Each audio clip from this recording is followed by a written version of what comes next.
মক্কায় এক যুবক বাস করত।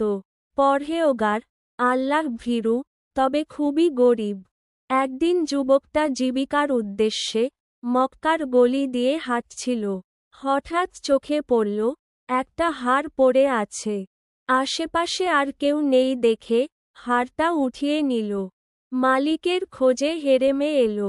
এমন সময় একটা ঘোষণা গোচরীভূত হল, আমি একটা হাড় হারিয়েছি। কোনো দয়ালু ভাই পেয়ে থাকলে আল্লাহর ওয়াস্তে ফিরিয়ে দেবেন। যুবকটা বললেন, আমি এগিয়ে গেলাম।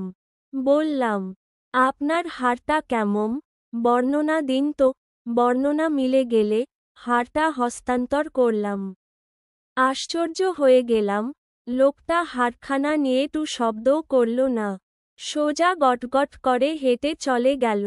সামান্য ধন্যবাদটুকুও না। আমি আল্লাহর কাছে বললাম, ইয়া আল্লাহ, আমি যদি এই সামান্য কাজটুকু আপনাকে সন্তুষ্ট করার জন্যই করে থাকি, আপনি আমার জন্য এর চেয়েও ভালো প্রতিদান জমা করে রাখুন। আমিন। এরপর আমি রুজি রোজগারের উদ্দেশ্যে জাহাজে চড়ে বসলাম। তাকদীরের এমনই লিখন, জাহাজ পড়ল ঝড়ের কবলে। পুরো জাহাজ ভেঙে চুরমুচুর হয়ে গেল।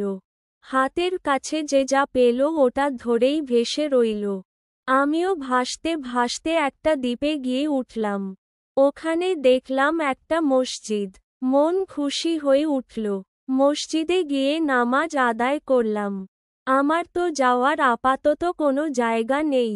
ভব ঘুরে মসজিদে একটা কুরআন শরীফ পেলাম। বসে বসে ওটাই তিলাওয়াত করতে শুরু করলাম।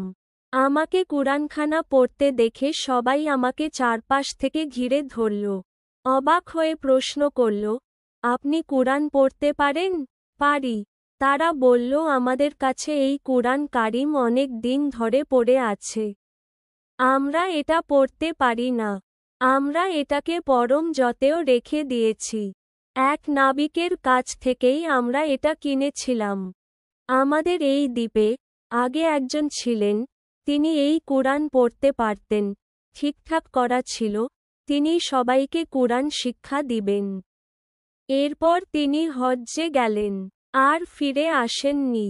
এখন আপনি আমাদেরকে, আমাদের সন্তানদেরকে কুরআন শিক্ষা দিন। আমি দ্বীপের বাচ্চাদেরকে কুরআন কারিম শিক্ষা দিতে লাগলাম। তাদেরকে অন্যান্য লেখাপড়াও শেখাতে থাকলাম। কিছুদিন পর এলাকার মুরুব্বিরা বললেন, আমাদের এলাকায় একজন ইয়াতিম মেয়ে আছে, সর্বগুণে গুণান্বিতা। আপনি কি তাকে বিয়ে করতে রাজি হবেন? আমার কোনো আপত্তি নেই। আমাদের বিয়ে হয়ে গেল। বাসর রাতে স্ত্রীর সাথে আমার প্রথম দেখা। আমি তাকে দেখে কিংকর্তব্যবিমূঢ় হয়ে গেলাম। দেখলাম তার গলায় মক্কায় কুড়িয়ে পাওয়া সেই হাড় ঝুলছে। জানতে চাইলাম, এই হাড় তোমার কাছে কিভাবে এলো? নববধূ লাজুক মুখে উত্তর দিল, আমার আব্বু সেবার হজে গেলেন। দুর্ভাগ্যক্রমে হাড়টা হারিয়ে গেল, কিন্তু এক মহৎ ব্যক্তির বদান্যতায় হাড়টা ফিরে পেলেন। আব্বু সব সময় তার জন্য দোয়া করতেন, আর বলতেন, ইয়া আল্লাহ, আমার মেয়ের জন্য মক্কার এই মহৎ ব্যক্তির মতো এমন একজন স্বামী মিলিয়ে দিন।